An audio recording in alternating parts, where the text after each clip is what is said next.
And today we're talking about being an employee. Hmm. You're probably wondering what I'm about to say.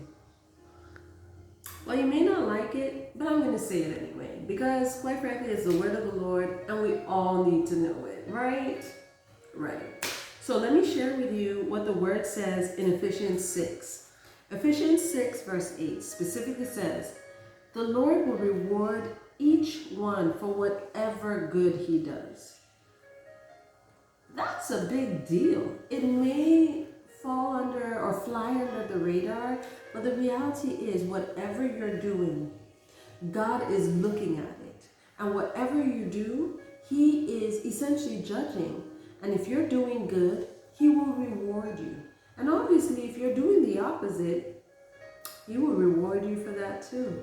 And I think a lot of us don't think about that. We live our lives forgetting that God is watching us at every point in turn. We don't want to think about what God expects from us. And I'm saying this as somebody who feels that way. Who wants to always be the better person, right? Because that's essentially what God calls us to be. Your co-workers are doing the least. But because you're a servant of God, you're expected to do the most. And frankly, the best. It's not easy. And in many cases, it doesn't seem fair. But guess what? That doesn't change the fact that that's who you've been called to be. See, the Lord has given each and every one of us who believe in him a spirit of excellence. It's the same spirit of excellence that he gave to Daniel, which is why he was able to serve Nebuchadnezzar, Nebuchadnezzar's son, the Persians when they came after the Babylonians. He served at least 3 or 4 kings. And in fact, if we go back to Nebuchadnezzar, one of the things I find particularly interesting is that when Nebuchadnezzar went mad, who do you think was holding the kingdom together for him? It was Daniel. And so when after 7 years had passed and Nebuchadnezzar gained his senses back and the Lord had forgiven him for his pride, and if you're not familiar with this story, I'll just quickly recap. Nebuchadnezzar was the king of Babylon, and the Lord used him in many ways to essentially effect his will, effect his purpose upon the people of the kingdom of Judah. And they were carted off into exile in Babylon, but that was all part of God's plan because they had turned against him. They were practicing a mix and match religion. They weren't trusting the Lord. They decided that they knew better and they were serving idols and false gods. And God was like, I'm not having any of that. And it's like I told you in Deuteronomy, when you guys turn away from me, there will be consequences. Essentially, Nebuchadnezzar was one of the consequences. And Nebuchadnezzar was a proud king. Right? He looked upon the kingdom he had created and he kept talking about how I did this for my majesty. And the Lord had warned him in a dream that if you keep on with this pride thing, it won't work out for you. Well, like most of us, he didn't learn. He fell into his, normal habits. And that caused him to go mad. That was God's judgment against him. And as I was saying, while he was mad for 7 years, it was Daniel who held the kingdom together, in my opinion anyway. And when the king gained his sanity back, Daniel was right there to hand it over to him.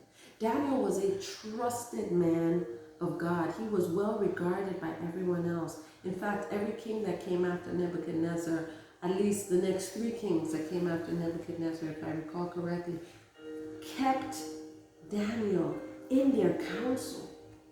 Why? Because they recognized that spirit of excellence that God had placed on him.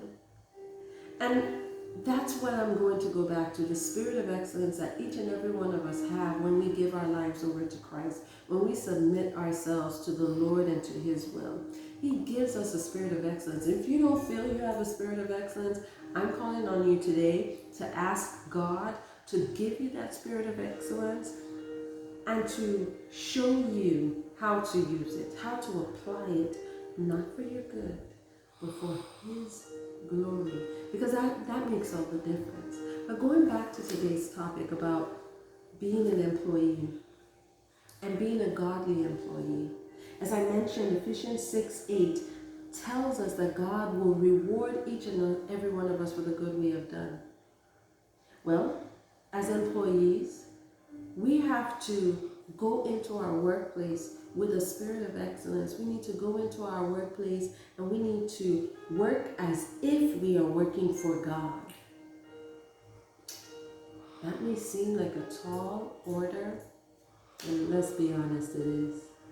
But the great thing is that God has said in His Word that His grace is sufficient for us. He will get us through. Whatever seems impossible is not impossible for God. And because He is our Father, He is our guide, He is our light, He will always help us through every situation we are in.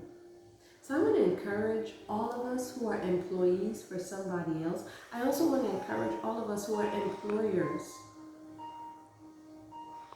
You must also behave in a manner that takes into account the fact that God is watching you. You can't treat your employees like crap. They are God's children just as you are. And you have to treat them with a dignity that is reflective of your understanding that God is your God as well as theirs. So I pray that this message touches you. I pray that this message helps you. I'm going to put a link down below to the actual Praise and Pray for Others post that discusses this topic in further detail. And my prayer is that it will help you and that the Lord will speak to you through the message and He will encourage you this day and always. God bless you. If you're not following us, please follow our page, click subscribe, leave a comment, and have a blessed day.